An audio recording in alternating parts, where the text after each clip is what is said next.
syukur kami naikkan ke depan hadirat mulia Allah, karena begitu besar kasih dan cinta-Mu, Bapa yang tidak pernah meninggalkan kami dimanapun kami berada. Terima kasih juga Bapa karena Bapa sudah menjaga, menuntun dan menyertai kami dari rumah kami masing-masing hingga pada sampai di tempat ini dengan tidak selamat. Bapa di surga, sekarang kami anak-anak pendidikan dalam konteks keluarga. Nah, di sini perbedaan dengan pendidikan dalam konteks sekolah. Kalau dalam konteks keluarga ini bagaimana berinteraksi antara orang tua dengan anggota keluarga tersendiri dan terhadap anak-anak itu. Nah, ketika dalam bagaimana kita belajar dalam konteks keluarga tentunya berbeda dengan konteks sekolah dan gereja. Bagaimana dalam konteks gereja itu kita harus mampu untuk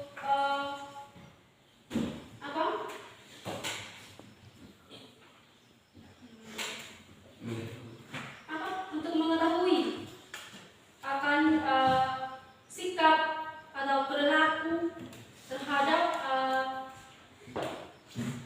jemaat atau yang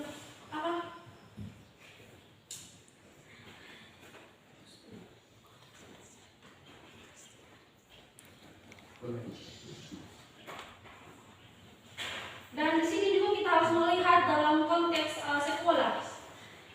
Di sini dia sangat berkelanjutan antara pendidikan sebagai di keluarga dan di gereja.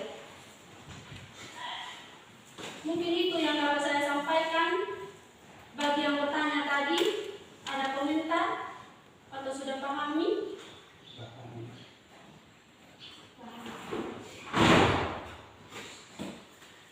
Ya, atau ada mungkin dari teman-teman yang mau ini lagi?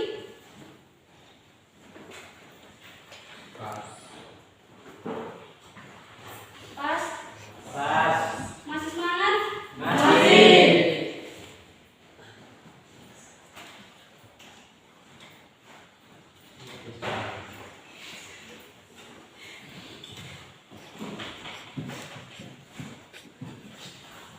Ya, di sini kita masuk dalam penjelasan Alkitab. Di sini siapa yang bawa Alkitab? Ada yang bawa Alkitab? Ya. Dalam penjelasan Alkitab ini terambil dalam kitab Efesus 4 ayat 11 hingga ayatnya yang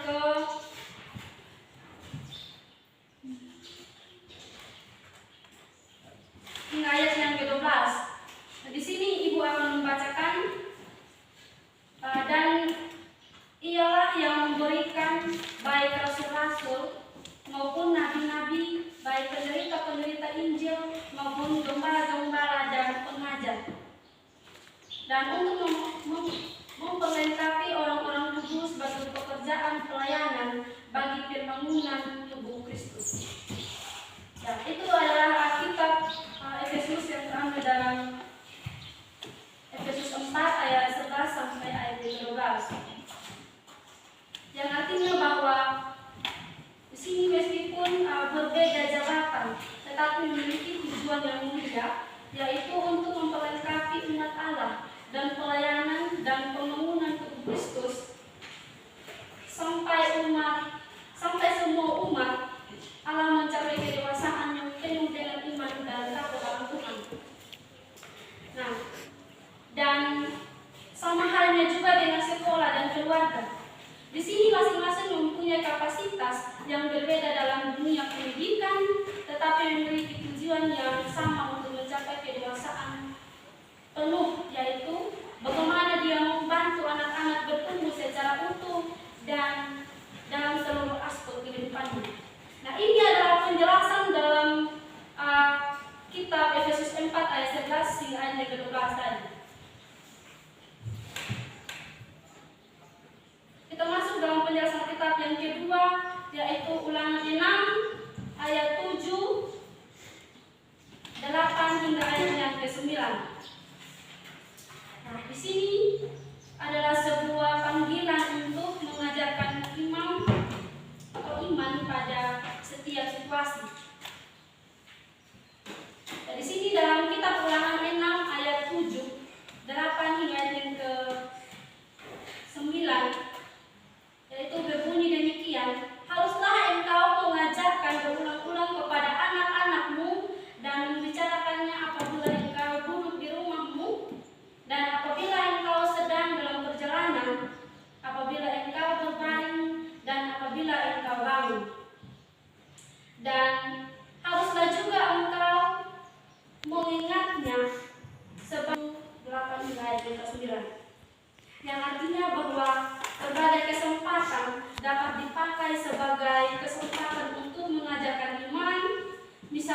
saat berbicara, saat berjalan, makan, atau dalam kesempatan yang lain-lain.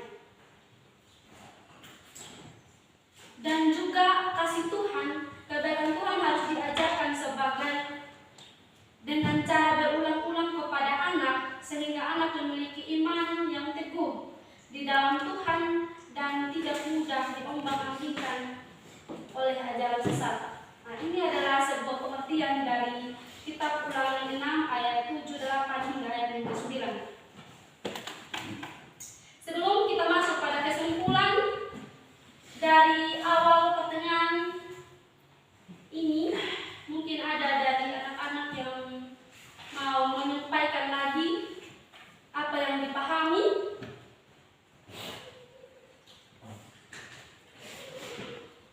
Silahkan. Pas, sudah mengerti semua? Baik, kita masuk pada kesimpulan. Ibu dapat menyimpulkan bahwa sekolah merupakan pihak sekunder dalam pendidikan anak, sebab pihak primer tetap berada di tangan orang tua yang telah dipilih dan ditetapkan oleh Tuhan. Terus yang kedua, sekolah hadir sebagai mitra yang berkolaborasi dengan orang tua dalam mendidik generasi berikutnya sebagai penerus pelaksanaan misi Tuhan secara turun-temurun. Dan yang ketiga, komunikasi antara sekolah, keluarga, dan gereja itu sangat terjalin dengan baik. Ya, terima kasih. Tuhan Yesus memberkati. Shalom.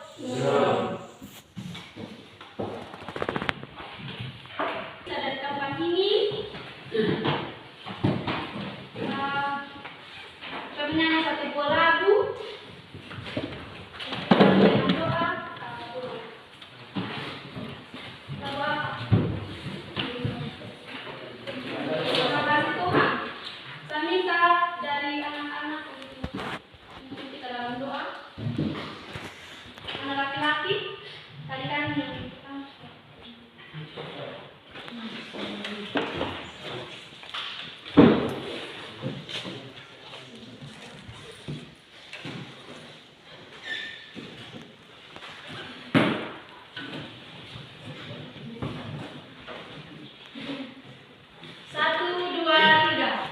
terima kasih Tuhan untuk kasih setiamu yang ku alami dalam hidupku. Terima kasih Yesus untuk kebaikanmu sepanjang hidupku. Terima kasih Yesusku buat anugerah yang Kau beri Bapa ini.